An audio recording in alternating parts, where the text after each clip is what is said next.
তিথি কপালের ব্যান্ডেজটা খোলার জন্য ডাক্তারের কাছে এসেছে। সাথে পায়ের বুড়ো আঙুলটাও দেখাবে। বুড়ো আঙুলের কোনাটা ফুলে পুষ জমে আছে। ব্যথায় কাল সারা রাত ঘুম হয়নি। ডাক্তারের চেম্বার থেকে বের হয়ে একটা ফার্মেসির সামনে বসেছিল সে। একটা কলা পাউরুটি কিনে খেতে খেতে ভাবল, এখানে ফ্ল্যাক্সির দোকান থেকে আজলান শেখকে একবার ফোন দেবে, কিন্তু আইজা বলেছে সে সিম চেঞ্জ করে ফেলেছে, ফোন দিয়েও লাভ হবে না। রাস্তায় একটা কুকুর তার হাতের পাউরুটি দেখে ছুটে এসেছে ইতিমধ্যে। লম্বা জিহ্বা বের করে হাঁপাচ্ছে। তিথি তার দিকে বাকি পাউরুটি ছুঁড়ে মারল, তারপর ওষুধগুলো কিনে নিল। টাকাগুলো ডোডোর আকিকার সময়কার টাকা। টাকাগুলো খরচ করতে গিয়ে তিথির বুকটা মোচড় দিয়ে উঠল। আজ 5 দিন হয়ে গেছে সে ডোডোকে দেখেনি। কেমন আছে সেটা অবধি জানে না। এমন দুঃসময়ও তার জীবনে আসবে সে তা কখনোই ভাবেনি। এর আগে কবে এমন কষ্টে ভুগেছে সে মনে পড়ে না, সত্যিই মনে পড়ে না। মনে হচ্ছে এর আগের সমস্ত দুঃখগুলো এটার কাছে হালকা তুচ্ছ। ডোডোটা তার একটা অংশ জুড়ে আছে। কি যেন হারিয়ে ফেলেছে সে, কি যেন নেই তার কাছে। ভীষণ নিঃসঙ্গ, একা, অসহায় লাগছে নিজেকে। এমন খারাপ সময়ের সাথে এই প্রথম সাক্ষাৎ তার। ফার্মেসিতে তার পরপর আরও অনেকেই এসেছে। একটা মহিলা এসে তার পাশে বসল, বলল, আপনি কি এখানকার মানুষ? তিথি মহিলাটিকে আগাগোড়া দেখল। মহিলাটিকে দেখে মনে হচ্ছে সম্ভ্রান্ত পরিবারের বউ। গায়ে দামি বোরখা, মাথায় সোনালি রঙের হিজাব। যেটা বেশি চোখে পড়ল সেটা তার গোলাপি ঠোঁট আর চোখের পাপড়ি। তিথি সুন্দর কাউকে দেখে প্রশংসা না করে পারে না। মহিলাটির কোলে একটা 3-4 বছরের শিশু। তিথি জবাব দিল, হ্যাঁ। মহিলাটি তার পাশে বসল, বলল, আমি এখানে নতুন এসেছি, বাচ্চার বাবার মামার বাড়ি। কিছুই চিনতে পারছি না। তিথির চোখ বাচ্চাটার দিকে আটকে আছে। মাথায় হাত বুলিয়ে আদর করে বলল, ওর বয়স কত? 4 পড়েছে। আপনি কোথায় থাকেন? জলিল চেয়ারম্যানের বাড়িতে। মহিলাটি অবাক কণ্ঠে বলল, ও তাই, উনি আমার মামা শ্বশুর। তিথি বাচ্চাটাকে আদর করতে মগ্ন হয়ে গেল। বাচ্চাটার হাসিটা সুন্দর, তার কোলে উঠে এসেছে ইতিমধ্যেই। গায়ে অসম্ভব সুন্দর একটা ঘ্রাণ, কিন্তু ডোডোর মতো নয়। ডোডোটা সব সুগন্ধিকে হার মানাবে। কত আদুরে, মায়াময়, ওটা শুকলে যেন মন ভরে যায়। কেমন আছে কে জানে বাচ্চাটা। তিথির চোখ দুটো সজল হয়ে উঠল। তার মধ্যে একটা পুরুষ কণ্ঠ শুনতে পেল সে, তোমরা এখানে? তোমাদের খুঁজতে খুঁজতে আমি পাগল প্রায়। মহিলাটি তার স্বামীর কণ্ঠস্বর শুনে চমকে উঠে ফিরে তাকালো। তিথি দ্বিগুণ চমকে উঠল, অবিশ্বাস্য দৃষ্টিতে চেয়ে রইল। তার চাইতে দ্বিগুণ বিস্ময়ে চেয়ে আছে সেই লোকটি। তুমি? মহিলাটি তাদের মুখ চাওয়াচাই করে বলল, আপনারা একে অপরকে চেনেন? লোকটা বলল, হ্যাঁ চিনি, চলো তোমাকে গাড়িতে তুলে দিই। মহিলাটি কত রকমের প্রশ্ন করল। লোকটা মহিলাকে নিয়ে চলে গেল বাচ্চাটাকে আদর করতে করতে। তিথি মহিলাটির দিকে চেয়ে রইল এক দৃষ্টিতে। বয়স বোধহয় তার চাইতে 2-1 বছর বেশিই হবে। কত লম্বা, কত সুন্দর। এই অসম্ভব সুন্দর মেয়েটা কি জানে তার স্বামী একজন ভয়ানক রকমের বেঈমান? তিথির বুকটা ভার হয়ে এলো, যতটা ভার হয়ে এলে নিঃশ্বাস ফেলতে অবধি কষ্ট হয়। চোখ বুজে চোখের জল ঝাড়তে ভুলে যায়। ঠিক তখনই চারপাশটা অন্ধকার ঠেকল তার। বেঈমানটা ভালো আছে দিন শেষে, কিন্তু সে ভালো নেই। বহু কষ্টে দাঁড়িয়ে পড়ল সে। রাস্তায় গিয়ে দাঁড়ালো একটা রিকশার জন্য। খুব শীঘ্রই বৃষ্টি নামবে। ওর মনের মতো আকাশেও মেঘ গর্জন করছে, কেমন নীরব আর্তনাদের মতো। বিকট শব্দ নেই, অথচ কেমন ভয়ঙ্কর। রিকশার জন্য দাঁড়িয়ে থাকতে থাকতে হঠাৎ খেয়াল করলো তার পাশে একজন দাঁড়িয়েছে। তিথি, কেমন আছো? বাড়িতে কবে এসেছ? তিথি রিকশা থামাতে ব্যস্ত হয়ে পড়ল, কিন্তু দুর্ভাগ্যবশত কোনো রিকশা থামাতে পারল না। লোকটার দিকে না ফিরে বলল, ওটা তোমার বউ? হ্যাঁ। তিথি কিছুক্ষণ চুপ থেকে বলল, তোমার বউ খুব সুন্দর, তোমার বাচ্চাটাও খুব আদুরে। তুমি অনেক সুখী, তাই না? আলহামদুলিল্লাহ। তোমার কি অবস্থা? তিথি কেমন যেন উত্তেজিত বোধ করছিল তখন। কম্পিত কণ্ঠে বলল, আমিও সুখী, আমারও একটা বাচ্চা আছে। বয়স কত? 1.5 বছরে পড়েছে, খুব আদুরে, একদম পুতুলের মতো ছোট। লোকটা চুপ করে রইল। তিথি একটু দূরে গিয়ে দাঁড়ালো, রাস্তার দিকে চেয়ে রইল। কখন যে একটা রিকশা থামবে। লোকটা তার পাশে এসে দাঁড়িয়ে বলল, শুনেছি তোমার বর একজন র্যাব অফিসার। তিথি সগৌরবে বলল, হ্যাঁ, অনেক বড় অফিসার, ডেপুটি কমান্ডার। হায় আল্লাহ, এত কিছু কখন মনে রেখেছে সে? স্বাভাবিকভাবে কেউ প্রশ্ন করলে বোধহয় বলতে পারত না। তোমার বরের নাম আজলান শেখ? তিথি চমকে উঠল। তুমি কিভাবে চেনো? জিজ্ঞেস করতে যাবে তখনই মনে পড়ল প্রশাসনের লোক, তাই চিনতেই পারে। ওকে তো টিভিতে দেখায়, তাই বলল, হ্যাঁ আজলান শেখ। তুমি ওকে চেনো তাহলে? অবশ্য চিনবে না কেন, ওকে চেনে না এমন কেউ নেই বাংলাদেশে। আমি খুব খুশি হয়েছি তুমি সুখে আছো শুনে। তিথির মনটা কেঁদে উঠল, কিন্তু মুখটা স্বাভাবিক, মন কেঁদে উঠে বলল, না না, আমি সুখে নেই বেঈমান, আমি একটুও সুখে নেই। কেন সুখে নেই আমি? তিথি বলল, তুমি কি ভেবেছ তুমি আমাকে ফেলে চলে গেলে আমার আর বিয়ে শাদী হবে না? আমি তোমাকে ইচ্ছাকৃত ফেলে যাইনি। জানি তোমার বাবা তোমাকে ঘাড় ধরে টেনে নিয়ে গিয়ে সুন্দরী মেয়ে দেখে বিয়ে করিয়ে দিয়েছে। আমি কালো খাটো বেটে মেয়ে, তোমার কোনো দোষ নেই। আমি তোমার কোনো দোষ দিচ্ছি না, কারো কোনো দোষ নেই। সব ভালোই ভালোই হয়েছে, তুমি ভালো কাউকে পেয়েছ, আমিও। রায়হান বলল, হ্যাঁ তা ঠিক। এখন একা এসেছ, মনে হচ্ছিল খুঁড়িয়ে হাঁটছ। তিথি বলল, ওই আঙুলে একটু চোট পেয়েছিলাম। রায়হান বলল, তুমি আমার উপর রেগে নেই তো? তিথির সাথে সাথে বলল, না না, রেগে থাকবো কেন? কপালে যা ছিল তাই হয়েছে, যা হয়েছে ভালোই হয়েছে। রায়হান বলল, কিন্তু তোমাকে দেখে মনে হচ্ছে এখনো আমার উপর ক্ষেপে আছো। একটা রিকশা এসে থামলো তখনই। তিথি রিকশায় উঠতে যাবে, তখনই থেমে গিয়ে বলল, আমি ক্ষেপে থাকলেও কি যায় আসে? শেষবারের মতো একটা কথা বলে চাই তোমাকে। কাউকে কথা দেওয়ার আগে তোমার বাবা মা, তোমার মামা চাচাদের কথা ভেবো। যা করতে পারবে না তার আশা কাউকে দেখিও না। তুমি আমার আশা ভঙ্গ করেছো, তাতে বেশি দিন কষ্ট ভোগ করতে হয়নি আমাকে, তেমন কিছুই হয়নি। কিন্তু আমার বিশ্বাস ভেঙে দিয়েছিলে, তাই এখন কাউকে সহজে বিশ্বাস করে উঠতে পারি না আমি। মিথ্যা মিথ্যা স্বপ্ন দেখানো কত সহজ, তাই না?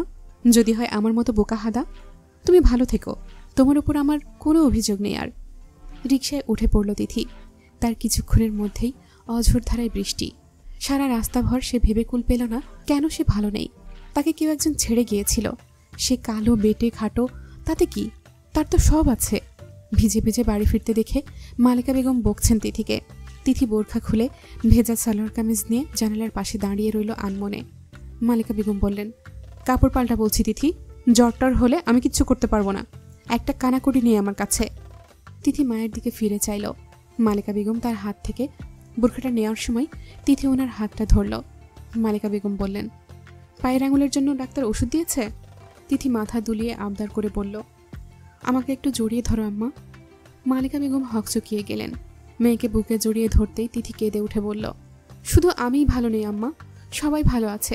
বেঈমানটা কত সুখে সংসার করছে বউ বাচ্চা নিয়ে, আর আমার কাছে আমার বাচ্চাটা অবধি নেই। কিচ্ছু নেই, আমার কেউ নেই। ডোডোর কান্না আজ একটুর জন্যও থামেনি। থামছে তো কিছুক্ষণ পর পর আবার কাঁদছে। তাহেরা বেগম সহ নাকানি চুবানি খেয়েছেন তাকে সামলাতে গিয়ে। শায়লার হাতে কোনো কাজ ওঠেনি। তাহেরা বেগম না থাকলে দুপুরে সবাইকে না খেয়ে থাকতে হতো। ঘুমাচ্ছেও না। যতক্ষণ কোলে নিয়ে বাইরে হাঁটছে ততক্ষণ শান্ত। ঘরে প্রবেশ করা মাত্রই কান্না শুরু। আজলানের কাছে খবর পৌঁছানো হয়েছে, কিন্তু তার কাজের চাপ এত বেশি যে সে বাড়ি ফিরেছে প্রায় 9:30টার দিকে। তাদের একটা মিশন এখানে, অস্ত্রোপচারকারীদের চক্রান্তের বিরুদ্ধে। চাইলেও ডোডোর কথা সে ভাবতে পারছে না। বাড়ি ফিরে দেখতে পেল ডোডো কাটছে, তাও মেঝেতে বসে। তাকে দেখা মাত্রই হামাগুড়ি দিয়ে ছুটে এলো। আজলান কোলে তুলে দুগালে আদর করতেই ডোডো আরও চেঁচিয়ে কাঁদতে লাগলো। শায়লা ওয়াশরুম থেকে বেরিয়ে এসে বলল, সরি স্যার, আজ সারা দিন এভাবে কেঁদেছে। আমি একটু শাওয়ারে যাব, তারও সুযোগ পাইনি। আন্টি কোথায়? রান্না শেষ করে উনি এশার নামাজ পড়ছেন। রান্নাবান্না আজ উনি করেছেন।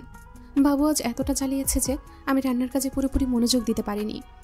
আজলান বলল, তাই বলে মেঝেতে বসিয়ে রাখবেন? মেঝে ঠান্ডা, সেটা আপনার মাথায় নেই? ওর ঠান্ডা লেগেছে এমনিতেই। শায়লা চোখ নামিয়ে রেখে বলল, সরি স্যার, সবসময় সরিতে কাজ হয় না, যান আপনি এখন। শায়লা বেরিয়ে গেল চুপচাপ।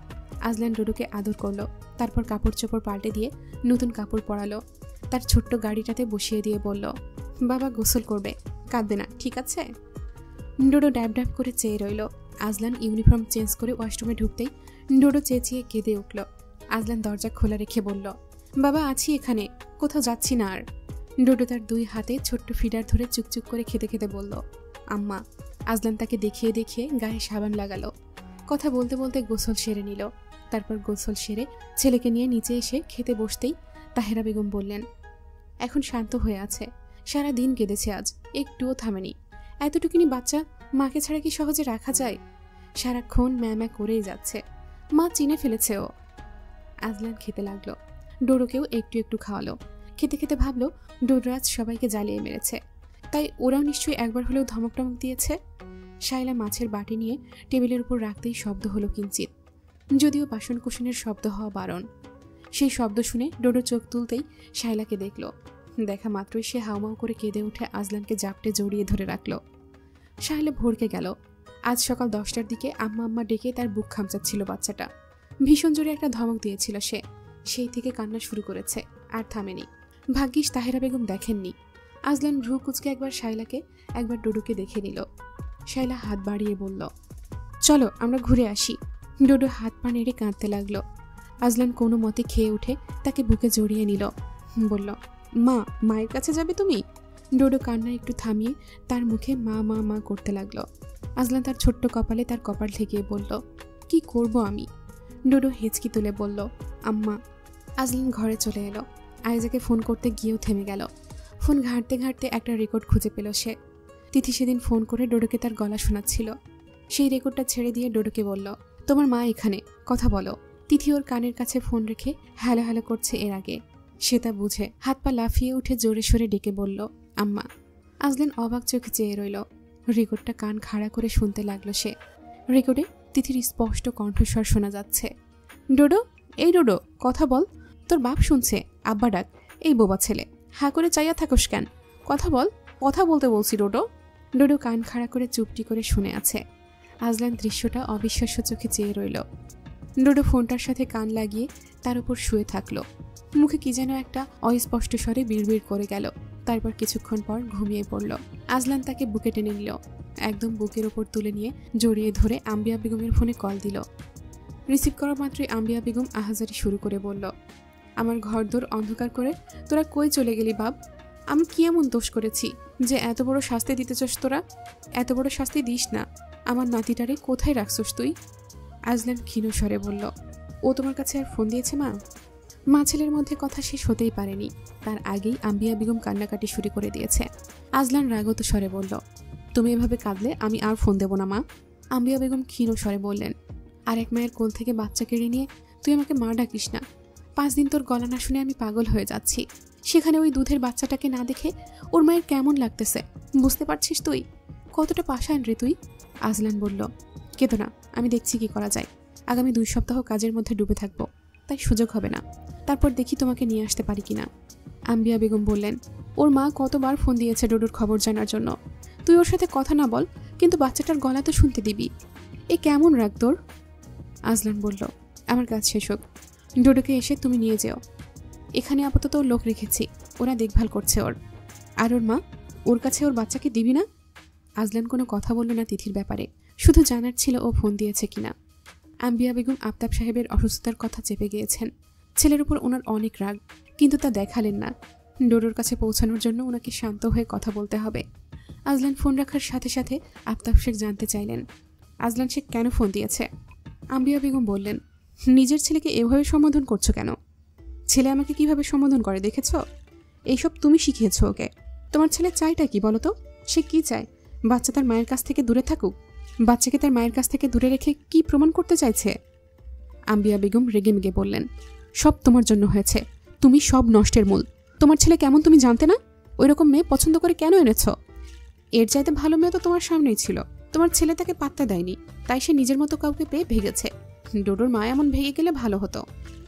সজোরে চেঁচিয়ে উঠলেন আম্বিয়া বেগম, মুখে অলক্ষণে কথা এনো না। তোমার বোনের মেয়ে তলে তলে বেটা মানুষ হাত করে রেখেছিল, সেই মেয়ের সাথে তুমি আর তোমার বোন মিলে আমার ছেলেটার বিয়ে ঠিক করলে, কোন সাহসে? আফতাব সাহেব নির্লিপ্ত গলায় বললেন, তোমার ছেলেকে হুড়পুরি এনে দিলেও সে দোষ খুঁজে বের করত। হেনারও দোষ খুঁজে বের করেছিল সে, তাই হেনা বুঝে গিয়েছিল ওর সাথে বাকি জীবন কাটানো সম্ভব না, তাই পালিয়ে গিয়েছে। এখন বৌমার হাত পা তো বাঁধা, তাই তাকে বাগে পেয়েছে তোমার ছেলে, তাকে শাস্তি দিচ্ছে। তোমার বোন ভাগ্নি সব কয়টা বেঈমান, ওদের সাথে ডোডোর মাকে মিলাবা না। তুমি আর তোমার ছেলের কারণে ওকে ঘর ছাড়তে হয়েছে। তোমার ছেলে ওকে ছেড়ে দিলেও ও যাবেটা কোথায়? খবরদার বলছি, এসব ভুলভাল কথা কারো সামনে বলবে না। আফতাব শেখ বললেন, তুমি কি তোমার ছেলেকে ডোডোর মতো দুধের শিশু ভেবেছ নাকি? ওর মাথায় কি ঘোরে তা তুমি বুঝতেও পারবে না। ও বউকে জব্দ করতে পারলেই খুশি। ওই ছেলেকে আমি চিনি, আমার রক্তে তো। ও মরে যাবে কিন্তু বউয়ের কাছে মাথা নত করবে না। আম্বিয়া বেগম বললেন, বউ কি ও আনছে? বউ আমরা আনছি, ওর বউ আমি রাখবো। ও রাখার না রাখার কে? আমি ওকে আজকে গিয়ে নিয়ে আসবো। তোমার কি মনে হয় ডোডোর মা তোমার সাথে আসবে? যার সাথে ঘর করবে সেই ওকে পাত্তা দিল না, আর তোমার কথায় চলে আসবে? কি বলতে চাইছো তুমি? আমি কিছু বলতে চাইছি না। তোমার ছেলে যেটা করতে চাইছে সেটা আন্দাজ করে বলছি। ও বৌমার সাথে সংসার করতে ইচ্ছুক নয়, ওইসব ভং ওর হাতে অজুহাত মাত্র। আম্বিয়া বেগম টলটলে চোখে চেয়ে রইলেন। দিন 20-21 দিনের মতো গড়িয়ে গেছে। ঝড় বাদলের দিন, সকাল বিকেল রাত, 3 বেলা নিয়ম করে বৃষ্টি পড়ছে, নিস্তার নেই। ভীষণ আলসে আর বিষণ্ণ সময় কাটছিল সবার। মাগরিবের নামাজ পড়ছিলেন মালেকা বেগম। তিথি নামাজ পড়ে চা বসিয়েছিল চুলায়। মফিজ সাহেব নামাজ পড়ে এসে চা খান। চায়ের পানি টকবক করে ফুটে ওঠা মাত্রই তুষার এসে বলল, আপা কে যেন এসেছে, তোকে খুঁজছে। তিথি সন্দিগ্ধ গলায় বলল, কে? তুষার কি যেন বলল। তিথি শুনতে পেল না ঠিকঠাক, কিন্তু তুষারের উত্তরের অপেক্ষা করেনি সে। বারান্দার চেয়ারে জারিফকে বসে থাকতে দেখে অবাক চোখে চেয়ে বলল, আপনি? জারিফ তাকে দেখা মাত্রই দাঁড়িয়ে পড়ল। ভাবি, আপনি একটু ব্যাগপত্র গুছিয়ে নিন, আমরা বান্দরবনে যাব। তিথি উত্তেজিত হয়ে বলল, বান্দরবন? কেন? ডোডো কোথায়? ওর কাছে নিয়ে যাচ্ছেন? জারিফ বলল, জি, আমি বাইরে গাড়ি দাঁড় করিয়ে রেখেছি। তিথি ব্যাকুল হয়ে বলল, আমার ডোডো কেমন আছে? জারিফ বলল, সব ঠিক আছে, আপনি রেডি হয়ে নিন। তিথি আচ্ছা বলে ঘরের উদ্দেশ্যে পা বাড়াতে যেতেই থমকে গেল। ঘাড় ফিরিয়ে বলল, আপনার স্যার নিশ্চয়ই নিয়ে যেতে বলেননি? জারিফ বলল, স্যার আমার সাথে কথা বলেনি, উনি কথা বলার মতো সিচুয়েশনে নেই। আমার মনে হলো এই মুহূর্তে আপনাকে দরকার, তাই এসেছি। তিথি ঘরে চলে গেল। ছোট্ট একটা ব্যাগ গুছিয়ে নিল। কিছুই খুঁজে পাচ্ছে না সে। হাতটা ভীষণ কাঁপছে। কতদিন পর ডোডোকে দেখবে সে। দুটো শাড়ি, গামছা, কিছু জরুরি জিনিসপত্র আর কিছু টাকা নিল সে। বাকি টাকাটা মায়ের হাতে দিল। বলল, ডোডোর কাছে যাচ্ছি মা, আমি ফোন দেব তোমাকে। মালেকা বেগম চুপ করে রইলেন।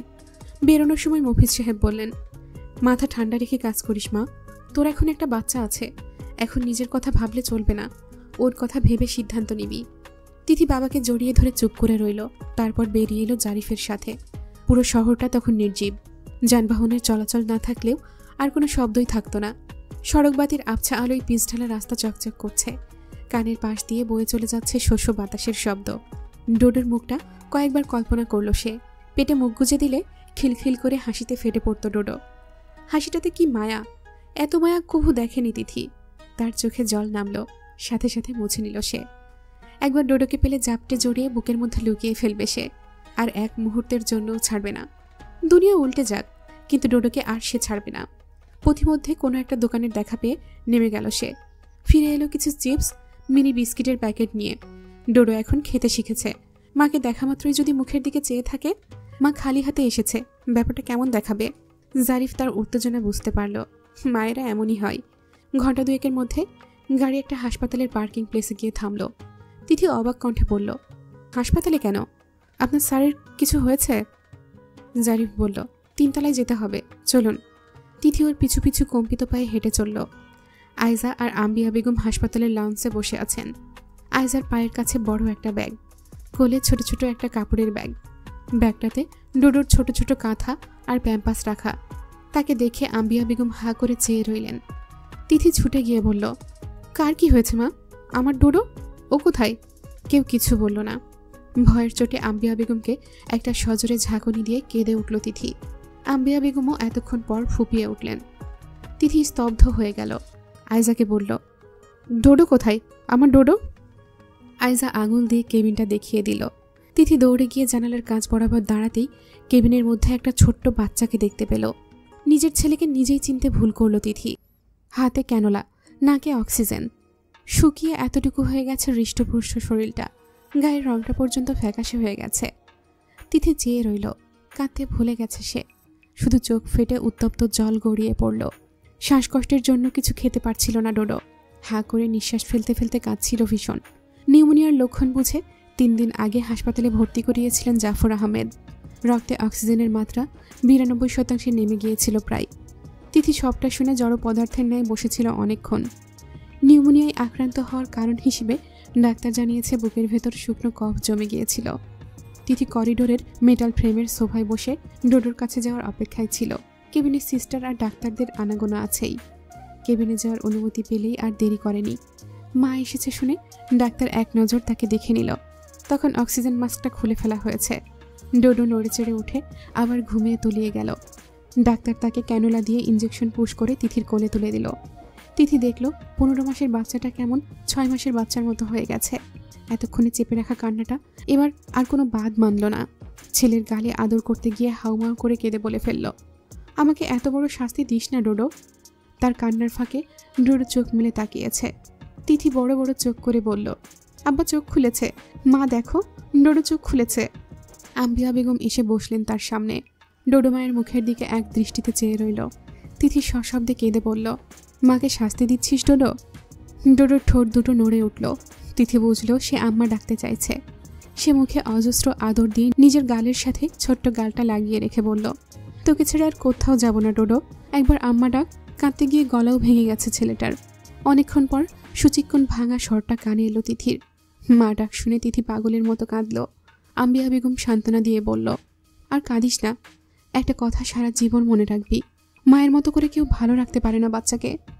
তিথি ডোডোর গালে গাল ঠেকিয়ে চোখ বুজে রইল। সারা রাত মা ছেলে জেগেছিল।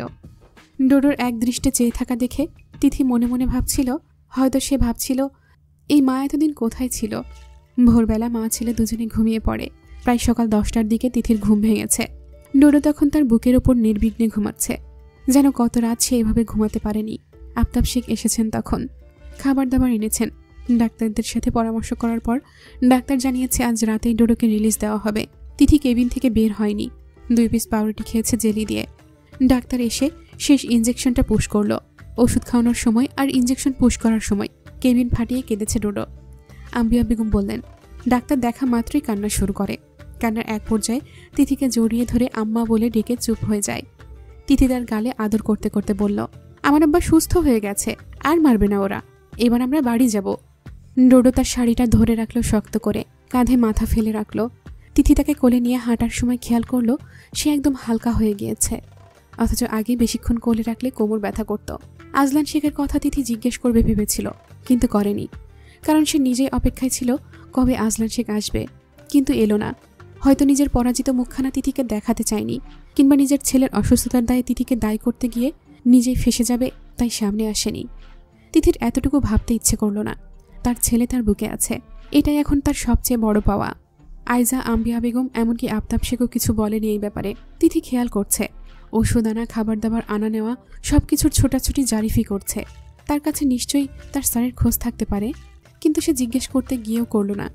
ডিসচার্জ পাওয়ার পর ডোডোকে ভালো করে কাঁথা দিয়ে মুড়িয়ে নিয়ে শিশু ওয়ার্ড থেকে বেরিয়ে যাওয়ার সময় তিথি আম্বিয়া বেগমকে ডেকে বলল, আইজা কোথায়, তোমরা যাবে না? আম্বিয়া বেগম বলল, তোর ছেলে সুস্থ হয়েছে, আমার ছেলে নয়। তিথি ভ্রু কুচকে চেয়ে রইল। আফতাব শেখ এসে বললেন, বৌমা, তোমাকে বাংলোয় যেতে হবে, আমি বাড়ি যেতে পারছি না আপাতত। জারিফ তোমাকে যেখানে নিয়ে যাচ্ছে ওটা ডোডোর বাপের স্যারের বাংলো, ওখানে ওনার স্ত্রী আর একজন সিস্টার আছেন।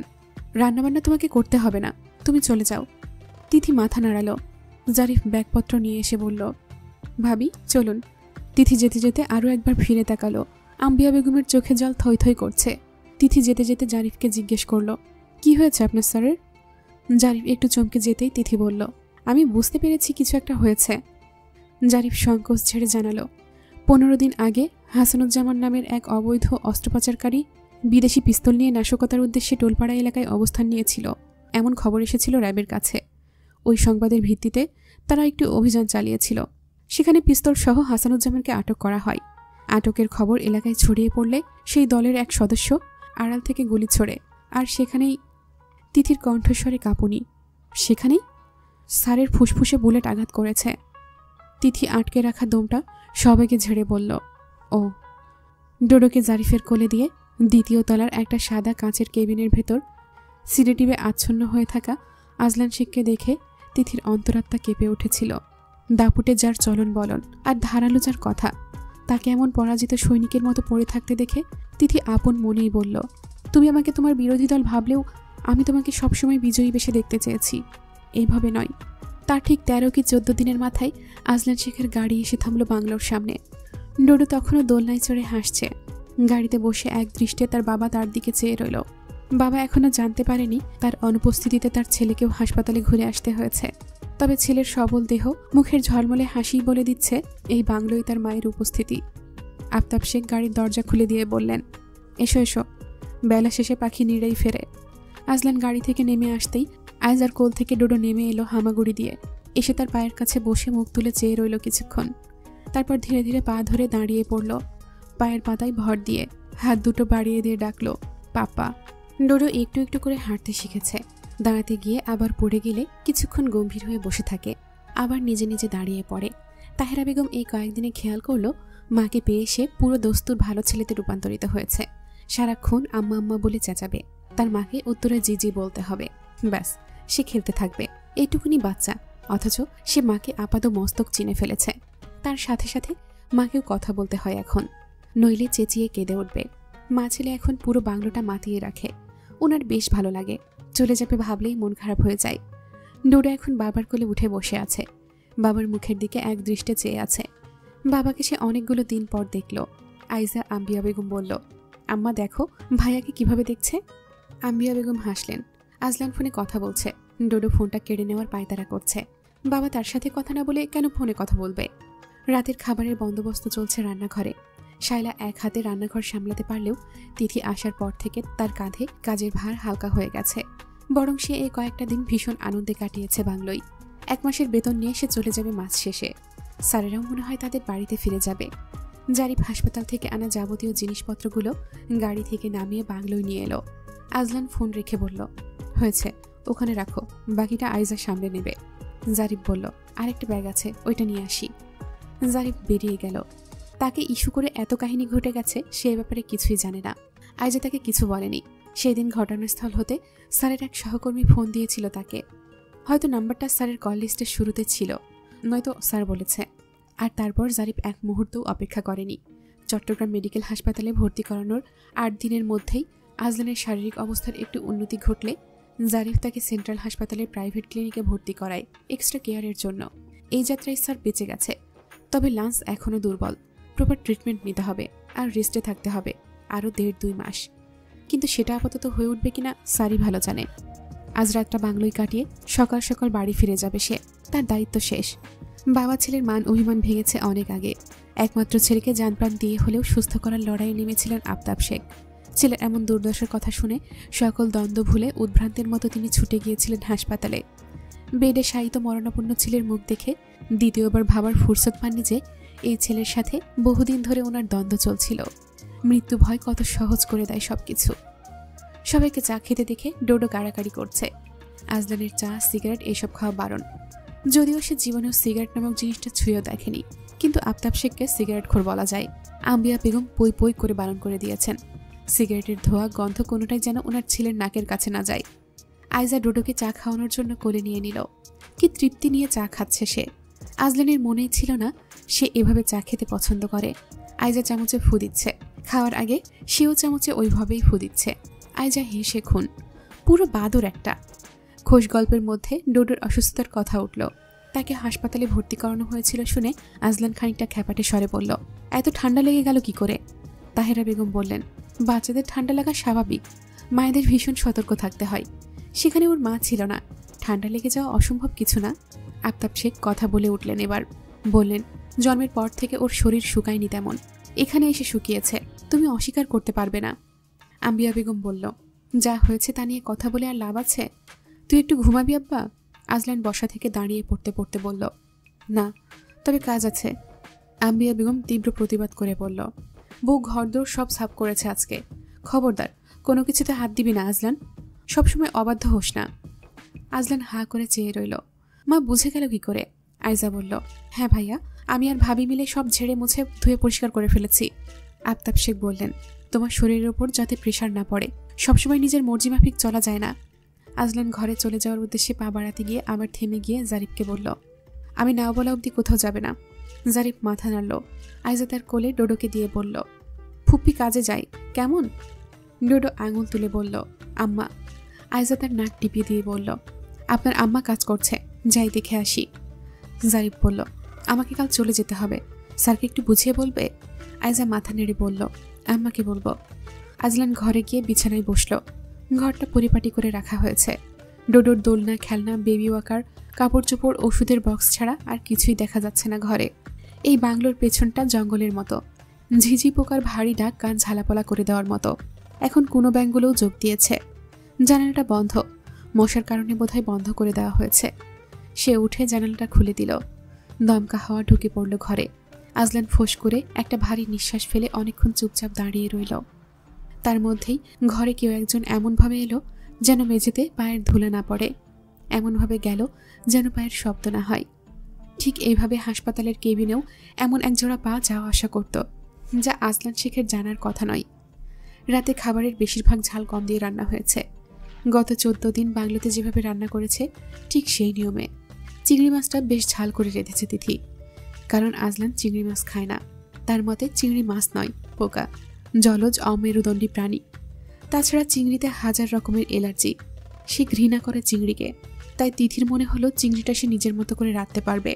বাকি সব রান্না শাইলা রেঁধেছে। তিথি এটা ওটা বাড়িয়ে দিয়েছে। আজলান তেল মশলা বেশি খেতে পছন্দ করে না। আগেও কম খেত, এখন আরও কম। অপরদিকে তিথির পছন্দ তেল চটচটে মাছ মাংস। মাছ মাংসের উপর তেল না ভাসলে, লাল মরিচ আর পেঁয়াজ মশলায় মাখা ঝোলঝোল না হলে খাবার তার মুখে রোচে না। আম্বিয়া বেগমও আগে এমন খেতেন। ছেলের পছন্দের জন্য বদলে ফেলেছেন। এখন তিথি রান্না করলে তা বেশ আরামে খান। যদিও তিথির রান্না খুব কম খাওয়া হয়েছে, কিন্তু গত 14 দিনে তিথি রেঁধেছে, তাও শাইলার কথা মতো। আর হাসপাতালে খাবার নিয়ে গিয়েছে।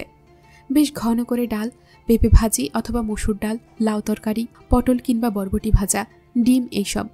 মাছ একদম ছুঁয়েও দেখেনি আজলান। মাংস খাওয়া বারণ ছিল। খাওয়ার ফাঁকে আফতাব শেখ আর জাফর আহমেদ চিংড়ির বেশ প্রশংসা করলেন। তিথি আম্বিয়া বেগম আর তাহেরা বেগমকে মাছ মাংস তুলে দিচ্ছিল। তখনই জাফর আহমেদ বললেন, শায়লা, আজ সব রান্না দারুণ মজা হয়েছে। চিংড়িটা 10-এ 11। আজলান শেখ, আপনি এটা মিস করে দিয়েছেন, একবার খেয়ে দেখুন। দেব? আরে কিচ্ছু হবে না, একবার খেয়ে দেখুন। চিংড়ি মাছ আবার মিস দেয় নাকি কেউ? তিথির ইশারায় শায়লা বাটি সরিয়ে নিয়ে বলল, এটা ম্যাডাম রান্না করেছে স্যার, আমি নই। বাটিতে শেষ কয়েকটা চিংড়ি ছিল, সেগুলো তাহেরা বেগমের পাতে দিয়ে বাটিটা নিয়ে রান্নাঘরে চলে গেল তিথি। আইজা চুপচাপ খেতে খেতে মায়ের চোখ বরাবর তাকিয়ে আবার চোখ নামিয়ে নিল। আজলান খেতে খেতে জারিফকে বলল, তুমি কাল ওদের নিয়ে চলে যাচ্ছ? আম্বিয়া বেগম অবাক কণ্ঠে বললেন, তুই যাবি না? যাব, এখন না, কাজ আছে, আমাকে হেডকোয়ার্টারে যেতে হবে একটু।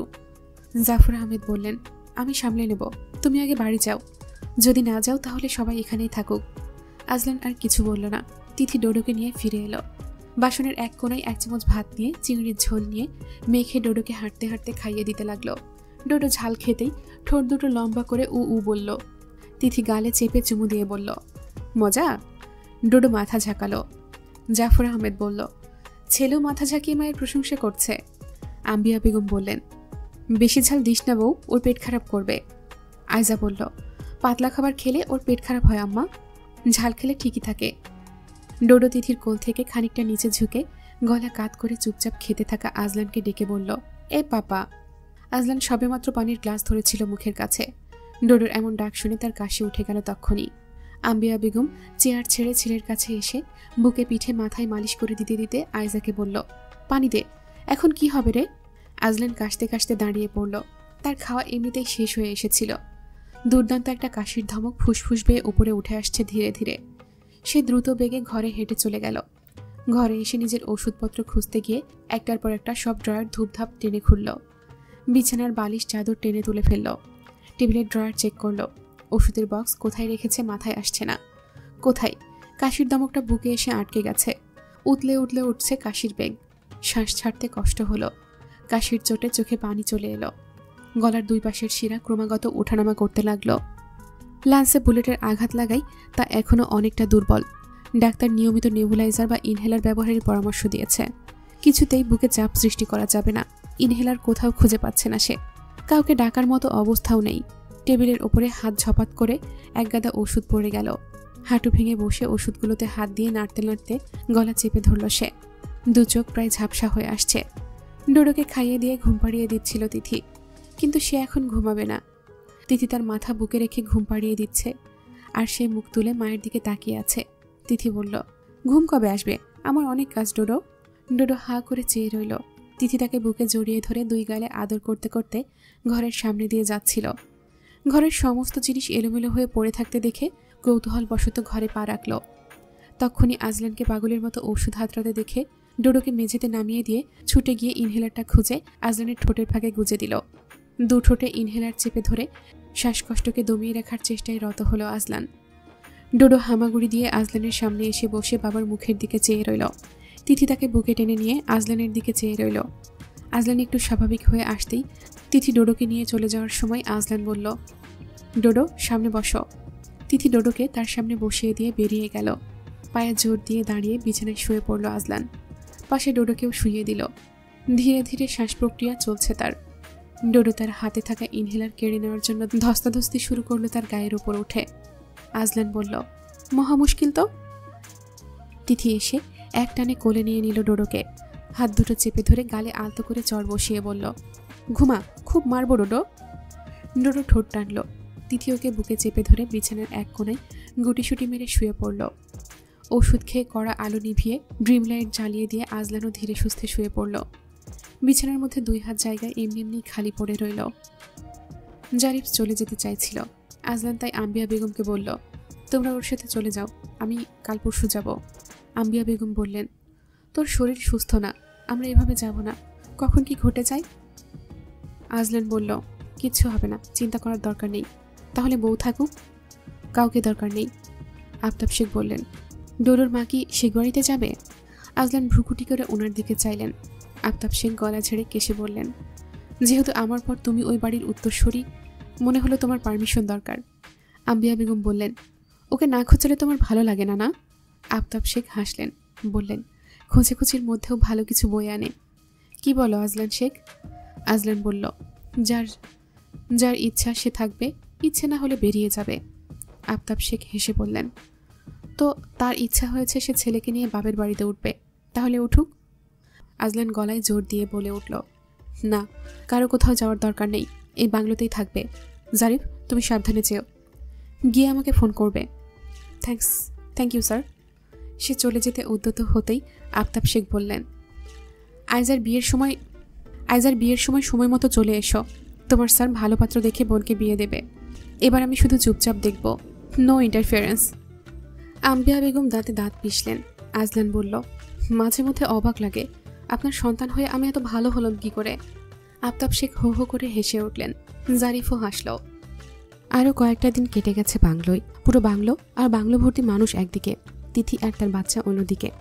মা ছেলের হাসাহাসি পাগলামি দেখে সবার মন ভালো না হয়ে যাবে কোথায়। ডোডো দ্রুত হামাগুড়ি দিতে জানে। তিথির পিছু পিছু এমন দ্রুত হামাগুড়ি দিয়ে ছোটে, পাগলা ষাঁড়কেও হার মানাবে। তারপর ধরতে পারলে খামচি দিয়ে নিজের রাগের বহিঃপ্রকাশ করবে। তিথি পাগলা ডাকলে মাথা ঝুঁকে খ্যাপা ষাঁড়ের মতো তাকাবে। তিথি হেসে খুন। ঘরের দরজার ওপাশে, জানালার ওপারে আর পর্দার আড়ালে দাঁড়িয়ে আজলান শেখ মা ছেলেকে চুপচাপ পর্যবেক্ষণ করে যায়।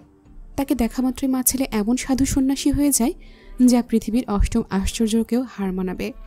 বিদায়বেলা ঘনিয়ে আসতেই জাফর আহমেদ বললেন, আইজার বিয়েতে আমরা দাওয়াত না দিলেও যাচ্ছি। আর হ্যাঁ, ওদের বিয়ের পর আবারও এই বাংলোয় দাওয়াত। বৌমার কিন্তু বেশ লেগেছে এই বাংলোয় থাকতে, তাই না বৌমা? তিথি মাথা দুলিয়ে সম্মতি জানালো। আজলান বলল, সে দেখা যাবে টাবে পরে। বৌমা, তোমাকে বলছি, যখনই মন খারাপ হবে এই মশামাছির আঁকড়ায় চলে আসবে। মশামাছিগুলোও কিন্তু তখন বন্ধুর মতো লাগবে। তোমার জন্য সব সময় এই বাংলোটা খোলা। তিথি বলল, আপনারা কিন্তু আগে ভাগে চলে যাবেন। মা, তুমি কিছু বলো আন্টিকে। তাহেরা বেগম বললেন, বাড়ির বউ দাওয়াত দিয়েছে, এতেই হয়েছে, ওনাকে আর বলতে হবে না, আমরা যাব। কিন্তু ডোডোবাবু চলে যাচ্ছে দেখে ভীষণ মন খারাপ হচ্ছে। ডোডো ওনার কোলে বসে ডাকল, দাদা। সবাই হেসে উঠল। তাহেরা বেগম তার গালের সাথে গাল ঠেকিয়ে বলল, দেখেছ, আরও মায়ায় ফেলেছে দাদা ডেকে। এবার এসো দাদু ভাই, তোমাদের মা ছেলেকে রেখে দিতে ইচ্ছে করছে। তাহেরা বেগম আর জাফর আহমেদের কাছ থেকে বিদায় নিয়ে সবাই গাড়িতে উঠে বসল। শায়লাকে তার পারিশ্রমিক দিয়ে দিয়েছে আজলান। শেখ বাড়িতে পৌঁছানোর ঘণ্টাখানেকের মধ্যে রমলা চাচি এসে হাজির, সাথে মিষ্টি নিয়ে এসেছেন। ওনার মেয়ের বিয়ে ঠিক হয়েছে। তিথিকে দেখে বুকে টেনে নিয়ে বলল, আমার মাইয়ার বিয়া, তোমরা থাকবা, আমার ডোডো ভাইও যাবে। তুমি আসছো শুই না চলে আইসি। বলছিলাম কি, তোমার জামাই এখন সুস্থ হয়েছে তো? তিথি বলল, তুমি গিয়ে জিজ্ঞেস করো। আমি কেমনে কইতাম?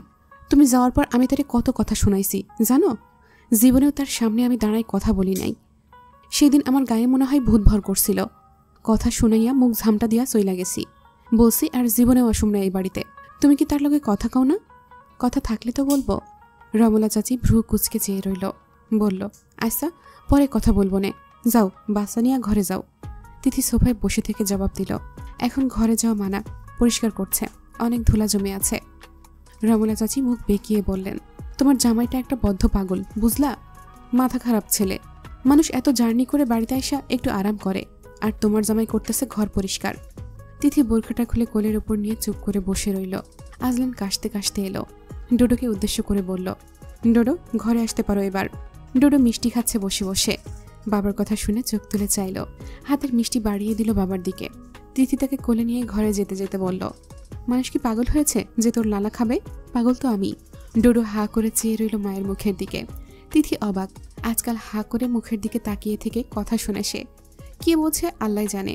আজলান টি টেবিলে মিষ্টির কার্টুন দেখে বলল, মা মিষ্টি কে এনেছে? রমলা চাচি এসে বলল, আমি আনছি বাবু, ওই আমার রুম্পার বিয়া ঠিক হয়েছে এই জন্য। আজলানের ভ্রু কুচকে গেল। রমলা চাচি অপ্রতিভ হেসে বলল, মিষ্টি খাইবা এখন নাকি গোসল কইরা খাইবা?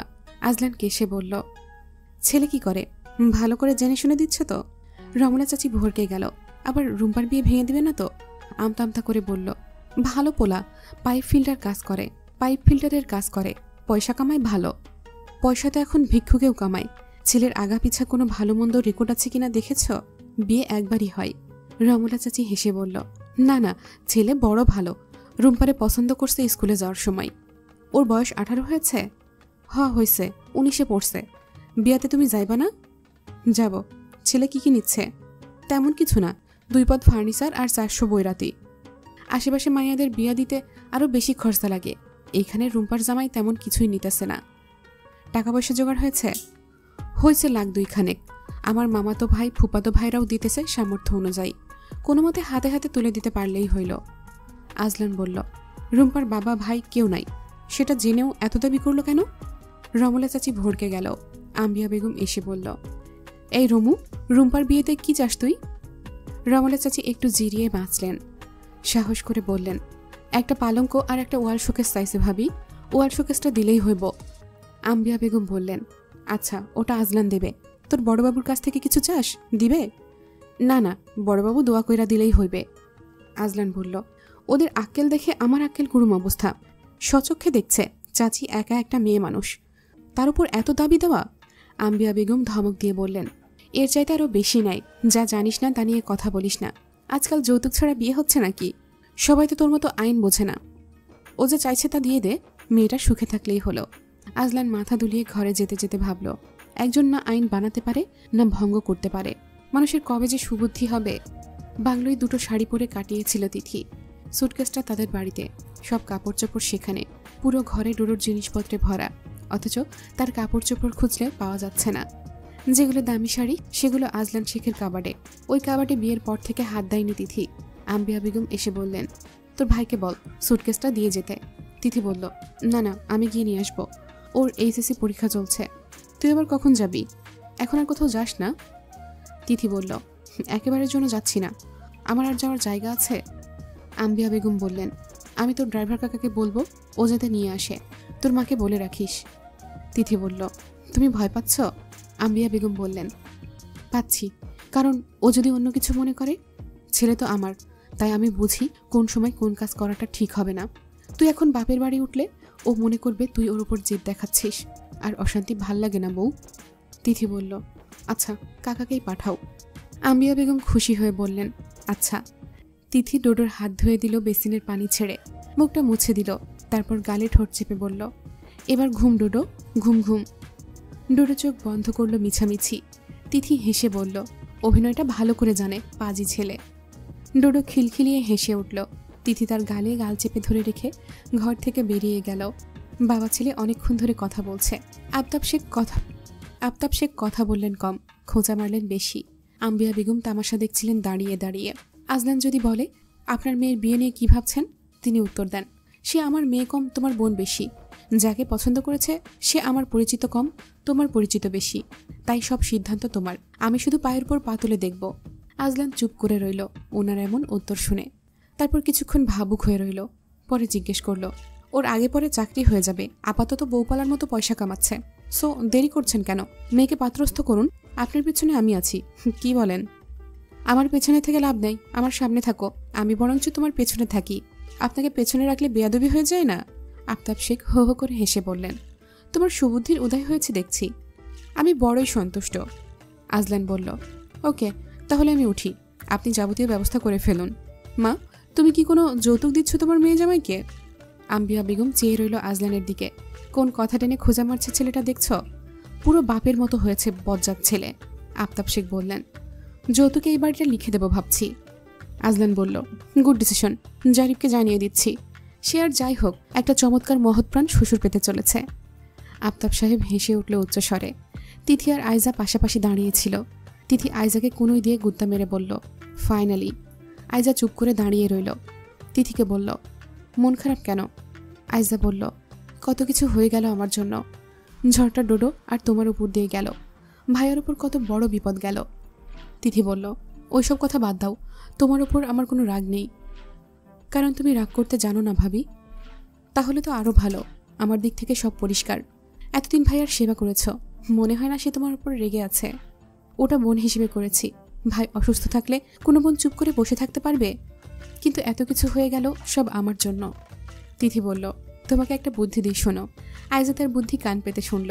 আজলান হাতের মুঠ বন্ধ করে সোজা দাঁড়িয়ে কয়েক কদম হেঁটে বড়সড় শ্বাস ফেলছে আর নিচ্ছে। সে কতটা সুস্থ হয়েছে তা হয়তো নিজের ভেতর অনুধাবন করার চেষ্টা করে। আয়জা পা টিপে টিপে এসে ঘরে দাঁড়িয়ে থাকলো। আজলান তাকে পরখ করে ভুরু কুঁচকে ফেলল, বলল, কোনো সমস্যা? আয়জা চুপ করে রইল। আজলান বলল, কি বলতে এসেছো বলে চলে যাও। আয়জা বলল, তুমি আমার উপর রেগে আছো? আজলানের ভ্রুগুলো আরো কুঁচকে এলো। বলল, এত নাটক করে কথা বলা কে শিখিয়েছে? আয়জা ভরকে গিয়ে বলল, কেউ না, আমার মনে হলো তাই বলছি। মনে হলেই সব বলতে হবে কেন? আয়জা আর কোনো কথা না বাড়িয়ে দ্রুত পায়ে বেরিয়ে গেল জিপ কেটে। তিথিকে গিয়ে বলল, তুমি জিও ভাবি, কিভাবে এর সাথে বাকি জীবন কাটাবে আমি ভেবেই মরছি। তিথি বলল, তেড়া জবাব দিয়েছে? হ্যাঁ, আমি ভয়ে পালিয়ে আসছি। পুরো ইমোশনাললেস মানুষ ভাইয়াটা। আমার ভাই কি করে যে এমন হলো বুঝি না। তিথি বলল, আচ্ছা ওসব বাদ দাও, তোমাকে তো দাঁড়িয়ে বিয়ে দিচ্ছে নাকি? আর চিন্তা কিসের? যাও ফুর্তি করো তোমার ভাইপোকে নিয়ে। আয়জা ডোডোকে ছো মেরে কোলে নিয়ে ফেলে বলল, আব্বা তোমার পাপা কিরকম করে হাঁটে বলো তো? ডোডো উ করে কাঁসার মতো অভিনয় করলো। তিথি অবাক। আয়জা হেসে উঠে ডোডোর গালে গাল চেপে ধরে আদর করতে করতে বলল, আমাকে জিভ দেখাও। ডোডো জিব্বা বের করে দেখালো। তিথি হা করে চেয়ে রইল, কপাল চাপড়ে বলল, তোর সভ্য বাপ বলবে এসব আমি শিখিয়েছি। আয়জার বিয়ের কথাবার্তা এক বৈঠকে সেরে নিয়েছে আজলান। সে অত ঘুরিয়ে পেঁচিয়ে কথা বলা পছন্দ করে না। জারিফের বাবার গ্রামের বাড়িতে ঘরবাড়ি আছে, ওনারা বংশধর মানুষ, কিন্তু অভাবের তাড়নায় চাকরি খুঁজতে গিয়ে শহরে ওঠার পর আর গ্রামে ফিরতে পারেনি। বড় ছেলেকে উচ্চশিক্ষিত করিয়েছেন, ছোট ছেলেটা এখনো নবম শ্রেণীতে পড়ছে। তিনি এখনো একটা কাপড় কারখানায় কর্মচারী হিসেবে কাজ করে, বেশ আত্মনির্ভরশীল মানুষ। আজলানের কথা তিনি আগে জারিফের মুখে শুনলেও দেখা হয়েছে এই প্রথম। তিনিও সোজাসাপটা কথায় বিশ্বাসী। দিনাবা ওনার কথা উঠলে বলেই দিলেন, আমি এর আগে আপনার আব্বাকে বলেছি বিয়েটা ঘরোয়াভাবে হবে। আমার ছেলে এখনো ধরাবাঁধা চাকরিতে নেই, তাই আমি কোনো অনুষ্ঠান চাচ্ছি না। যদি আল্লাহ কোনো তৌফিক দান করে তাহলে ও একটা অলিমার ব্যবস্থা করবে। লোক দেখাই কোনো কিছু দিতেও হবে না আপনাদের মেয়েকে। আমার ঘরে মেয়ে নেই ঠিকই, কিন্তু একটা মেয়ের জন্য যা যা আসবাবপত্র লাগে সব আছে। যা নেই তা ধীরে ধীরে ওরা জুগিয়ে নেবে। আপনাদের যদি তাতে অস্বস্তি থাকে কিংবা আপনাদের মেয়ের ঘর সাজানোর জন্য কিছু দিতে চান, তা আপনাদের মেয়ের সাথে পরামর্শ করে পরে দেবেন। আগে সে ঘরে উঠুক, আমার মনে হয় না তার বাবার কাছে কোনো কিছু চাইতে হতে পারে। আজলান চুপ করে শুনল। জায়গির হোসেনের কথাই সে মোটামুটি সন্তুষ্ট হলো। বলল, আমার বাবা ওনার মেয়েকে কিছু না দিয়ে বিয়ে দেবেন বলে মনে হয় না। সে যাই হোক, সেটা ওনার ব্যাপার। উনি ওনার মেয়ের ঘর সাজিয়ে দিতে চাইলে দিক। আমাদের মধ্যে কথা হবে শুধু বিয়ে নিয়ে। আমি আমার নিকটাত্মীয়দের জানাবো, আপনিও জানাবেন। মেয়েকে আপনারা কি দেবেন তা ফয়সালা করে নেবেন নিজেরাই। সময়টা আগামী সপ্তাহের দিকে ফেললে ভালো হয়, কারণ তার পরের সপ্তাহ থেকে আমি ডিউটি জয়েন করব। ব্যস্ত হয়ে যাব, এখন ধীরে সুস্থে সবটা সামলে নিতে পারবো। জায়গির হোসেন বললেন, তাহলে সেটাই কথা থাকলো। বিয়ের ধুমধাম শুরু হতে না হতেই বাড়িটা মেহমানে ভর্তি হয়ে গেল। আজলানের ফুপু খালা মামিরা এসে পড়েছে। এর আগে ডোডোর আকিকার সময় এসেছিল সবাই, কিন্তু মেজো ফুপু আসেনি। তিনি এবার এসেছেন, সাথে মেয়েকেও নিয়ে এসেছেন। মেয়েটা কোথাও যায় না তেমন, ঘরের মধ্যে বেশি দিন বন্দী হয়ে থাকতে কার ভাল লাগে। হেনা আপাকে দেখে আয়জা তেমন খুশি হলো না। ভাইয়ার প্রতিক্রিয়া দেখার অপেক্ষায় ছিল সে। একসময় হেনা আপা তাদের বাড়িতে থাকত, তখন দাদিমা বেঁচে ছিল। 10ম শ্রেণী পর্যন্ত পড়েছিল এই বাড়িতে থেকে। ভাইয়া তাকে আর হেনা আপাকে একসাথে পড়াতো। হেনা আপা ভাইয়ার জন্য পাগল ছিল, ভয় পেত সামনে দাঁড়িয়ে দুটো কথা বলতে, কিন্তু পাগলামির শেষ ছিল না। এমনকি তাদের দুজনের বিয়ে নিয়ে পরিবারের মধ্যে কথাবার্তাও ঠিক হয়ে গিয়েছিল। ভাইয়ার কোনো আপত্তি ছিল না এতে। হেনা আপার প্রতি তার বিশেষ কোনো অনুভূতি না দেখা গেলেও দুর্ছায়ও করেনি কখনো, না আপার অনুভূতিকে কখনো অসম্মান করেছে। কিন্তু ভাইয়ার চাকরি হওয়ার পর কি যেন হয়ে গেল। দাদিমা মারা গেল, হেনাপা কলেজে উঠে গেল, ভাইয়ারও চাকরি হয়ে গেল। দুজন দুই দিকে। সেই ফাঁকে হেনা আপা বদলে গেল চোখের পলকে। চোখের আড়াল হলেই কি মানুষ মনের আড়াল হয়ে যায় এত সহজে? কত সহজে হেনা আপা অন্য একজনকে ভালোবেসে ফেলল। এটা আদৌ কি ভালোবাসা ছিল নাকি মোহ? কত সহজে হেনা আপা সেদিন বলে দিল, ওর মতো রোবটের সাথে সংসার করতে পারবো না আমি ওর চাইতে ভালো কাউকে পেয়েছি, বেটার কাউকে জীবনসঙ্গী করা রাইট আমার কাছে। আমি এবার উপলব্ধি করেছি আমি এতদিন আবেগের বশে পাগলামি করেছি, কিন্তু ভেবে দেখছি তোর ভাইয়ের সাথে সংসার করাটা অনেক কঠিন। একে সে ওসিডি রোগী, দ্বিতীয়ত ওর এমন মেজাজ, তৃতীয়ত রসকসীন একটা পাথর। জীবনেও কোনো মেয়ের সাথে সুখী হতে পারবে না। ওর মধ্যে প্রেমিক ভাবটাই নেই। আইজা স্তব্ধ হয়ে গিয়েছিল। বাড়ির কেউ হেনা আপাকে বিয়ে করতে ভাইয়াকে চাপ দিয়েছিল এমনও না, ভাইয়া নিজেই রাজি ছিল। কারণ তার যুক্তি ছিল হেনা আপা তাকে ছোট থেকে চেনে, সেহেতু তার সাথে মানিয়ে নিতে পারবে খুব সহজেই, যেটা বাইরের মেয়ে কোনো দিন পারবে না। কিন্তু হেনা আপা তার এই ভরসা বিশ্বাসের মূল্য দেয়নি, বরঞ্চ তার পাগলামি আবেগ সবকিছু মিথ্যা প্রমাণ করে দিয়ে বিয়ের সপ্তাহখানেক আগে সে প্রেমিকের হাত ধরে পালিয়ে গেল। কিন্তু কপালে সুখ সয়নি। শ্বশুর শাশুড়ি ননদ ননাসের অত্যাচারে বেহাল দশা তার। পালিয়ে বিয়ে করায় কেউ ন্যূনতম সম্মান দেয় না, স্বামীও গায়ে হাত তুলতে দুইবার ভাবে না। এখন 4 মাস হয়েছে বাপের বাড়ি এসে উঠেছে, স্বামী একবারও খোঁজ নেয়নি। মেজো ফুপু এখন এই দুঃখে মরে যান। এইটা তো পুরো রসগোল্লা। ওর নাম কি রে? শেখ তাসদিদ আয়ান। ওর মা ডোডো ডাকে, এখন আমরাও ডাকি। ডোডোকে আদর করে দিল হেনা, বলল, ওর মাকে তো দেখিনি। আইজা বলল, কাজ করছে, রান্নাঘরে চলো। হেনা বলল, না থাক, এখানে এলে দেখব। ঘরে বসে থাকবে? হ্যাঁ, এক একজন এক এক কথা বলছে, বাদ দে। আইজা ডোডোকে আদর করতে করতে বেরিয়ে এলো। আম্বিয়া বেগম তাকে চুপিসারে বললেন, তোর মেজো ফুপুর আক্কেল দেখেছিস? এমনিতে চ্যাটাং চ্যাটাং কথা বলে, তার উপর মেয়ে একটা এনেছে। ওই মেয়ের মুখ দেখতেও ইচ্ছে করে না আমার।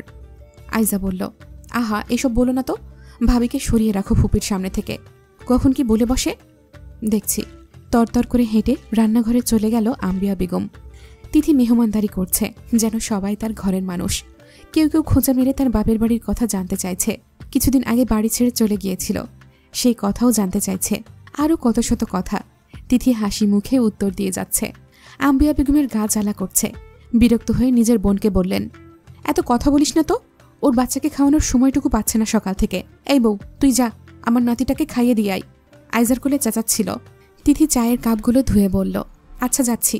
মেজো ফুপু চা খায়নি, ঠান্ডা হয়ে গিয়েছে, ফুপুকে একটু নিমকি চা দাও। মেজো ফুপু বললেন, আর দিতে হবে না, তোমাদের তোষামতি করতে হবে না অত, বাপের বাড়িতেই তো এসেছি, নিজে করে খেয়ে নেব। আম্বিয়া বেগম মুখ বাঁকালেন আড়ালে। তিথি ডোডোকে খাওয়াচ্ছিল। আইজা হেনাকে নিয়ে তখনই ঘরে প্রবেশ করল। তিথি সতর্ক হয়ে দাঁড়িয়ে যাচ্ছিল। আইজা বলল, সমস্যা নেই, হেনা আপা এসেছে, তুমি তো নাম শুনেছ। তিথি হেনাকে বলল, বসুন। হেনা বসল। তিথি তাকে আপাদমস্তক দেখে নিল। আইজা তাকে এই মেয়ের ব্যাপারে সব বলেছে। বাংলোয় থাকা অবস্থায় সেদিন বোকামি না করলে এই মেয়েটার সংসার হতো। জীবনটা কি অদ্ভুত। আইজা বলল, আচ্ছা তোমরা গল্প করো, আমি আসি। আইজা চলে যাওয়ার পর তিথি আর হেনার মধ্যে অনেক কথা হলো। হেনা ঘরটাতে চোখ বুলিয়ে বলল, পড়াশোনা কন্টিনিউ করছেন? না, সেকেন্ড ইয়ারে ফাইনাল দেইনি, এবার দেব ভাবছি। ডোডো হাঁটা শিখলে আমার আর সমস্যা হবে না। বাচ্চা তার মায়ের চেহারা পেয়েছে আর বাবার রং। তিথি মৃদু হাসল। ডোডো মুখ বের করে একবার হেনাকে চাইল। হেনা হাসতেই আবার সে মুখ লুকিয়ে নিল। তিথি বলল, দুষ্টুমি শিখেছে। আপনার ভাইয়ের সাথে দেখা হয়েছে? হেনা চমকে বলল, না না, হয়নি, হবে আর কি। তিথি হাসল, বলল, কিছু খাননি? খেয়েছি, খিদে নেই তেমন, আসার সময় ভাত খেয়েছিলাম। দুজনের কথার মাঝখানে সোজা ঘরে ঢুকে এলো আজলান। ডোডো মুখ তুলে বাবাকে দেখে ডেকে উঠল, এই পাপা। হেনা বসা থেকে দাঁড়িয়ে পড়ল। আজলান হেনাকে দেখে বলল, ভালো আছিস? হেনা দ্রুত জবাব দিল, হ্যাঁ আছি। তারপর সোজা বেরিয়ে গেল সে। তিথি ডোডোকে মেঝেতে নামিয়ে দিল। সে হামাগুড়ি দিয়ে ছুটে গিয়ে বাবার পা জাপটে ধরল। আজলান চোখ নামাতেই 2 হাত বাড়িয়ে দিল। আজলান কোলে তুলে নিয়ে বলল, পা ধরার অভ্যেস হলো কবে থেকে? ডোডো চোখ উল্টে তাকালো। আজলান বলল, এসব শেখালো কে? ডোডো 2 হাত তুলে চেঁচিয়ে বলল, আম্মা। তিথি হতভম্ব হয়ে চেয়ে রইল। মাকে ফাঁসিয়ে দিচ্ছে সে। আজলান বলল, আর করলে খবর আছে। ডোডো 2 হাত দিয়ে মাথার চুল টেনে ধরল। এত শক্ত করে ধরেছে, ছাড়ার নাম নেই। তিথি কাছে গিয়ে ছাড়ানোর চেষ্টা করল, কিন্তু সে ছাড়ল না। আজলান তাকে বিছানায় ফেলে 2 হাত শক্ত করে ধরে ধীরে ধীরে ছাড়িয়ে নিয়ে মাথায় হাত চেপে কিছুক্ষণ চুপচাপ বসে রইল। ডোডো বিছানায় শুয়ে চুপ করে বাবার দিকে চেয়ে হাসতে লাগলো খিলখিলিয়ে। আজলান একটা বড়সড় রুমাল নিয়ে তার হাত দুটো বেঁধে ফেলে বলল, বেশি বার বেড়েছ তুমি। ডোডো হাত নাড়াতে না পেরে পা নাড়াতে লাগলো। আজলান তাকে ওইভাবে রেখে কাবার্ড খুলে তার শার্ট বের করে গায়ে দিয়ে বেরিয়ে গেল তিথির দিকে চোরা চোখে চেয়ে। সে বেরিয়ে যেতেই তিথি ছুটে এসে ডোডোর গালে চুমু দিতে দিতে বলল, এবার কেমন লাগছে?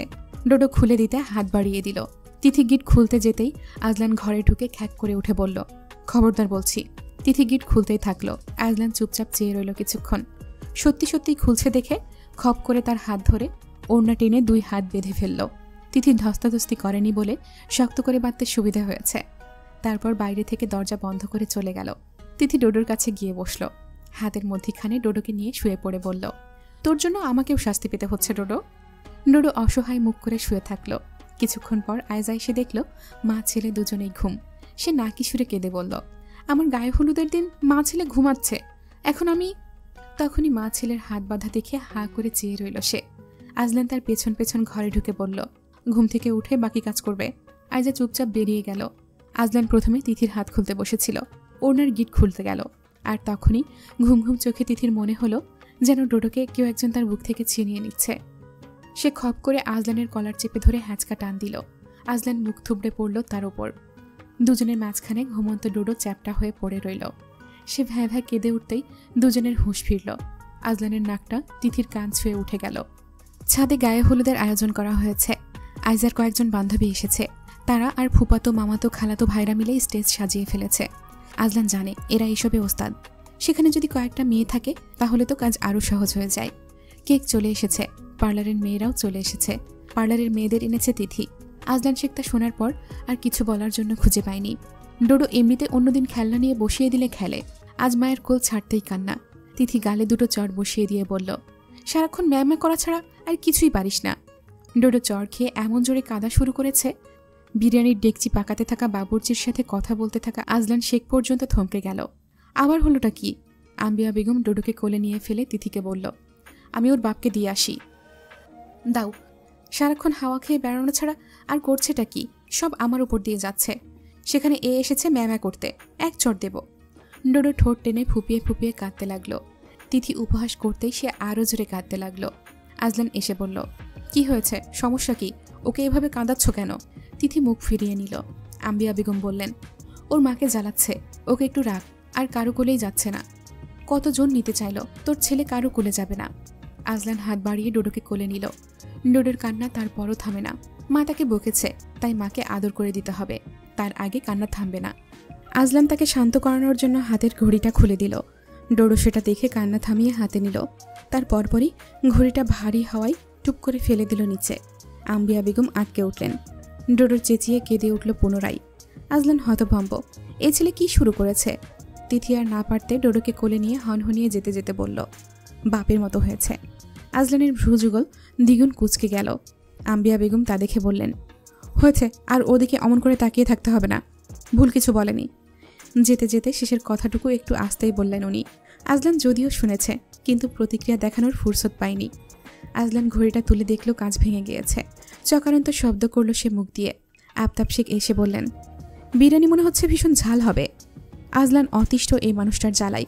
কিছুক্ষণ আগে এসে বলল মশলাপাতি কম হয়েছে, মাংস কম পড়েছে। এখন এসে বলল ভীষণ ঝাল হবে। অসহ্য। গটগট পায়ে হেঁটে সেখান থেকে চলে গেল সে। যে জন্ম দিয়েছে সে শান্তি দেয় না, যাকে জন্ম দিয়েছে সে বুঝবে কি করে? এত যন্ত্রণা সহ্য করা যায় না। হলুদ সিল্ক কাতানের মৌচাক শাড়ি পরেছে তিথি। চুলে ফুলের মালা পরেছে। পার্লারের মেয়েগুলো তাকে সাজিয়ে দিয়েছে, নুড লিপস্টিক পরিয়ে দিয়েছে। আম্বিয়া বেগম বললেন, ভালো লাগছে দেখতে, আমার নাতিটাকে একটা নতুন দেখে গেঞ্জি পরিয়ে দে। তিথি ডোডোকে উপর করে ধরে বলল, ডোডো, আমাকে কেমন লাগছে বল। ডোডো তার নাকে কামড়ে দেওয়ার জন্য ঝুঁকে এলো। তিথি ঝাড়ি মেরে বলল, সব সময় ফাজলামো করতে থাকে। মার খেয়েছিস, বেশিক্ষণ হচ্ছে না, আবারও দুষ্টুমি করছিস। ডোডো ঠোঁট টানল। তিথি আদর করে বলল, আচ্ছা আর বকবো না, আমার ছেলের মতো লক্ষ্মী ছেলে আর দুটো নেই। আজলান ডার্ক গোল্ডেন কালারের একটা পাঞ্জাবি গায়ে দিয়েছে। ডোডোকে একটা ওই রঙেরই টি শার্ট পরিয়ে দিয়েছে। পায়ে জুতো পরিয়ে মাথায় হ্যাট পরিয়ে দিয়েছে। ডোডো হ্যাট খুলে দূরে ছুঁড়ে মারল। আজলান ধমক দিয়ে হাতের ঘড়িটা পরিয়ে দিল। তারপর বলল, দুষ্টুমি করলে মারবো আইজান। ডোডো হাতের বাঁধা ঘড়িটা কামড়াচ্ছে।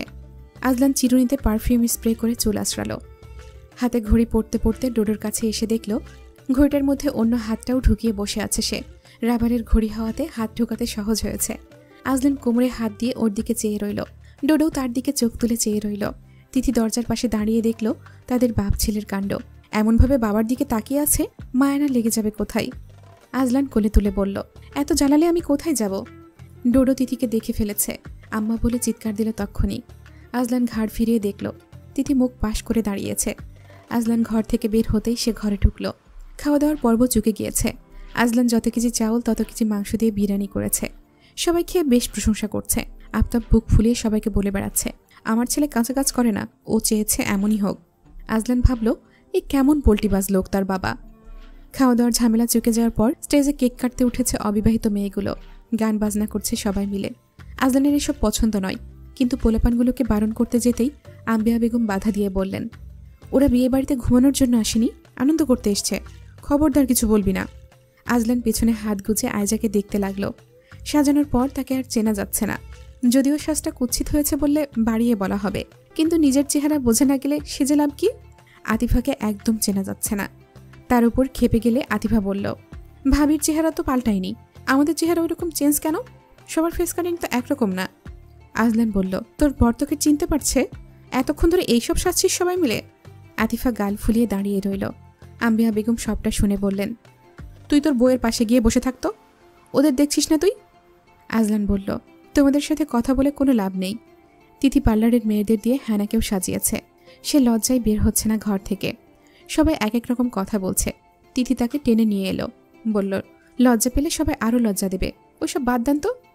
হ্যানা, আতিফা, আতিফার মেয়ে আভিরা সবাইকে নিয়ে তিথি স্টেজে উঠেছে। ডোডো তিথির কোলে। কেক এখনও পুরোটা অক্ষত রয়েছে। চোখের পলকেই ঘটে গেল এক দুর্ঘটনা। ডোডো এক লাফ দিয়ে থাবা বসিয়ে দিল কেকের ওপর। সবাই হইচই করে উঠল। তিথি হাতটা খপ করে ধরে ধীরে সুস্থে বের করে এনে ধমক দিয়ে বলল, এটা কি করলি ডোডো? ডোডো কেক মাখা হাতটা মায়ের দিকে বাড়িয়ে দিল। তিথি হাতটা থেকে কেক খেয়ে নিয়ে বলল, তোর ফুপুকেও দে। ডোডো আইজার দিকে হাত বাড়িয়ে দিতেই আইজাও একটু করে খেয়ে তার গালে আদর করে দিয়ে বলল, আব্বা সব শেষ করে দিয়েছে। তিথি তাকে দিয়ে নেমে এলো। ডোডো গালের ভেতর হাতটা রেখে কেক খেতে খেতে আবারও তিথির দিকে হাত বাড়িয়ে দিল। তিথি বলল, তোর বাপকে খাওয়া তোর লালা, বজ্জাত ছেলে। ডোডো ঠোঁট টানল। তিথি ওকে নিয়ে নিচে নামতে যাবে, তখনই আজলান তাকে ডাকলো, আইজান এখানে আসো। তিথি তাকে নিয়ে এলো। আজলান তাকে বাহবা দিয়ে বলল, দারুণ কাজ করেছ। ডোডো তার কোলে ঝাঁপ দিল। তিথির গালে হাত লাগিয়ে দিয়েছে ডোডো। সে মোছার জন্য নিচে যাওয়ার জন্য রওনা দিতেই আজলান বলে উঠল, হোয়াট ইজ দিস আইজান? তিথি গাঢ় ফিরিয়ে দেখল ডোডো তার হাতটা আজলানের মুখে ধপাস ধপাস মেরে মেরে খেলছে। তিথি ফিক করে হেসে ফেলে আবারও হাসি আটকালো। আজলানের সারা মুখে কেক লেগে রইল। তিথি হাসি চেপে ডোডোকে কোলে টেনে নিয়ে বলল, দারুণ কাজ করেছিস। আজলান তাদের মা ছেলের পিছু পিছু ঘরে চলে এলো। তিথি টিস্যু দিয়ে কেক মুছে নিয়ে আয়নার সামনে দাঁড়ালো। আজলান মুখ ধুয়ে ডোডোর হাতটাও ধুয়ে মুছে দিয়ে বলল, তুমি আজকাল বড্ড পাজি হয়েছ আইজান, এসব যে শেখাচ্ছে তাকে বলে দেবে, এর ফল ভালো হবে না। তিথির সাথে সাথেই বলল, কার ফল কেমন ভালো হয়েছে দেখতেই পাচ্ছি। আজলান শাড়িত দৃষ্টিতে তাকালো। তিথি চলে গেল আবারও। আজলানকে আম্বিয়া বেগম টেনে টেনে নিয়ে গেল ডোডোকে সহ। কেক কাটার জন্য দুজনকে ঠেলে ঠুলে একসাথে তুলে নিল। তিথি ডোডোকে সাবধানে কোলে নিয়েছে। এক হাতে একটা কমলা ধরিয়ে দিয়েছে। সেটা নিয়েই সে আপাতত ব্যস্ত। আইজাকে কেক কেটে খাওয়ানোর পর আইজা ভাই আর ভাবিকে খাইয়ে দিল। ডোডোকেও খাইয়ে দিল। ডোডো মায়ের মতো আইজার দিকে হাত বাড়িয়ে দিতেই আইজা তার হাতে আদর দিয়ে খাওয়ার ভান করতেই ডোডো খিলখিল করে হেসে উঠল। আজলান দ্রুত পায়ে নেমে আসবে, ঠিক তখনই ক্যামেরাম্যান বলল, ভাইয়া ভাবিকে কেক খাইয়ে দিন, তারপর ভাবি আপনাকে খাওয়াবে। তিথি আর আজলান দুজনেই ভেবাচাকা খেয়ে গেছে। আজলান কেক কেটে অন্যদিকে চোখ রেখে তিথিকে খাইয়ে দিল, কিন্তু সেটা খেলো না তিথি। ডোডো খেয়ে নিয়েছে। আম্বিয়া বেগম ক্যামেরাম্যানকে বলল, বউকে বড় টুকরো করে খাইয়ে দিতে বলো। ক্যামেরাম্যান বলল, এবার ভাবির জন্য বড় করে কেক কাটেন ভাইয়া। আজলান হতবাক। ডোডো কেক খেতে খেতে ক্যামেরার দিকে তাকিয়ে আছে। আজলান পুনরায় কেক কেটে তিথির দিকে বাড়িয়ে দিল। তাকিয়ে রইল ক্যামেরার দিকে। তিথির দিকে ভুলেও তাকালো না। তিথি ঝুঁকে বড় পিসের কেক থেকে একটুখানি খেলো। এমনভাবে খেলো যেন আজলান শেখের হাত তার ঠোঁটে লাগলেই আগুনে পুড়ে ছাই হয়ে যাবে। আজলানের এত বড় অপমান সইল না। মুখটা স্বাভাবিক রাখলো বহু কষ্টে। তিথিও কেক কেটে এমনভাবে বাড়িয়ে দিয়েছে মানুষ ভিক্ষুককেও এর চাইতে যত্ন করে কিছু খেতে দেয়। ক্যামেরার দিকে তাকিয়ে রইল, অথচ হাতটা আজলানের বুকের কাছটাই। আজলান তার হাতটা শক্ত করে ধরে কেক খেল। তিথির প্রাণ যায় যায় অবস্থা। রাক্ষসটা হাতটা এমনভাবে ধরেছে যেন সব অপমানের বদলা নিয়ে নিল। ডোডোর হাতের ওপর হাত রেখে তিথি কেক কেটে ছেলের হাতে কেক খেল। ততক্ষণে আজলান নেমে গিয়েছে। তিথির গলা শুনে ঘাড় ফিরিয়ে তাকালো। তিথি ক্যামেরাম্যানকে বলছে, আমার ছেলে আমাকে খাইয়ে দিচ্ছে, এটার একটা ছবি তুলুন। ডোডোর হাত থেকে কেক খেল তিথি। তারপর গালে আদর করে বলল, আমার সোনা ছেলে। আজলান গটমট পায়ে নিচে চলে গেল। তিথি ডোডোর জন্য একটা প্লেটে কেক নিয়ে নিচে নেমে যাওয়ার সময় আইজা বলল, ভাবি তুমি কি বলো তো, ভাইয়া অত বড় কেকটা কেটে দিল, খেলে একটুখানি। ডোডোর হাতে একা একা কেক খেলে, ভাইয়াকে দিলে না, ভাইয়া তো রেগে বোম। তিথি বলল, তোমার ভাই ঠান্ডা ছিল কখন? আতিফা আম্বিয়া বেগমকে বলল, দেখলে আম্মা, ও সারাক্ষণ ভাইয়াকে রাগিয়ে দেওয়ার তালে থাকে। আম্বিয়া বেগম বললেন, ও কিভাবে কেক বাড়িয়ে দিয়েছে দেখলি না? ওর কাছ থেকেই তো শিখেছে। তোর ভাই ধোয়া তুলসী পাতা না? আতিফা বলল, তুমি ওকে মাথায় তুলছ আম্মা, সংসার টিকিয়ে রাখা এত সহজ না, শাশুড়ি হ তারপর বুঝবি। আতিফা তর্কে না গিয়ে বরের কাছে চলে গেল। ডোডোকে কেক খাওয়াচ্ছিল তিথি। যতটা না খাচ্ছে ততটা নিজের হাতে মুখে লাগিয়েছে ডোডো। মাকেও খেতে বলছে। কত দরদ তার। পাশ থেকে মেজো ফুপু বলল, ছেলেটাকে সারাক্ষণ খাওয়াতেই থাকো নাকি? এত খাও, বদহজম হয় না? সেও দেখছি খেতেই থাকে। তিথির মেজাজ সপ্তমে উঠল। সে আশ্চর্য হয়ে বলল, আজব ব্যাপার, আমার ছেলে কি খাবে, কতটুকু খাবে, কেন খাবে, কখন খাবে, এসব আমার ব্যাপার। আমি ওকে দরকার পড়লে এক ডেকচি বিরিয়ানি পুরো খাওয়াবো, তাতে আপনার কি? সব কথা মুখ বুঝে সহ্য করছি বলে, শুনেও না শোনার ভান করে থাকছি বলে আমার ছেলেকে নিয়ে কথা বললে তা চুপচাপ শুনবো না? কেমন মানুষ আপনি? একটা বাচ্চার খাবারে নজর দেন। ডোডো মায়ের চিৎকার শুনে কেঁদে উঠেছে। মেজো ফুপু আম্বিয়া বেগমকে উদ্দেশ্য করে বললেন, দেখেছো ভাবি, তোমার ছেলের বউ কেমন সুরে কথা বলছে? আমি আগেই ভাবছি এই মেয়ে এত ভালো হয়ে গেল কিভাবে, এখন আসল রূপ বেরিয়ে এলো। আম্বিয়া বেগম বললেন, কি হলো রে আবার, কে কি বলেছে তোকে? তিথি রাগে ফুঁসছে। মেজো ফুপির আহাজারি আর বিলাপ শুনে জড়ো হয়েছে সবাই। তিথিকে বললেন, ফকিনীর ঘরের মেয়ের বড়লোক ঘরে বিয়ে হলে মুখের ভাষার পরিবর্তন হয়? একটা জুটেছিল আমার ভাইয়ের কপালে, আর একটা জুটেছে আমার ভাইপোর কপালে। কি ভাষা! কোথাকার বস্তির ছোট লোকের মেয়ে। সামান্য কথা জিজ্ঞেস করেছি, সে উত্তর কিভাবে দিল সবাই দেখলে? সবার বাকবিতণ্ডার মাঝখানে পেছনে এসে দাঁড়ালো আজলান। জলদ গম্ভীর স্বরে বলল, কি হয়েছে? জিজ্ঞেস করতেই মেজো ফুপু ছুটে এসে বলল, তোর বউ কি ভাষায় কথা বলছে জানিস? আমি কি এত অপমানিত হওয়ার জন্য আসছি এতদিন পর? এই মেয়ের সাথে তুই ঘর করিস কেমনে? কি মুখের ভাষা! আমি শুধু বললাম এতটুকুনো বাচ্চা, এসব খাওয়ানোর কি দরকার? এত খাওয়ালে বদহজম হবে। শুনেছি ওর এমনিতেই মাঝে মধ্যে পেট ব্যথা হয়। ও মা গো, তোর বউ খেপে গেল আমার ওপর, যেন আমার ওপর তার অনেক ক্ষোভ। মেয়ে তো আমিও পেটে ধরেছি, মুরব্বির মুখে মুখে এমন জবাব দেয় না বাপু। তিথির রাগ, ক্ষোভ, দুঃখ নিয়ে টলমলে চোখে আজলানের দিকে চেয়ে রইল। চোখ দিয়ে যেন আগুনের স্ফুলিঙ্গ বের হচ্ছে। আজলান তাকাতেই চোখ সরিয়ে ডোডোকে নিয়ে হনহনিয়ে নিচে চলে গেল সে। হ্যানা এসে মাকে জোর করে টেনে নিয়ে যেতে চাইল। তিনি বললেন, তুই কেমন ছেলে, আর কেমন বউ জুটল? তোর মা কেন সারাক্ষণ তাকে তেল মারে এবার বুঝলাম। আজ তো বেয়াদব একটা মেয়ে, দূর করে তাড়িয়ে দে। আজলান চুপচাপ নিচে নেমে গেল।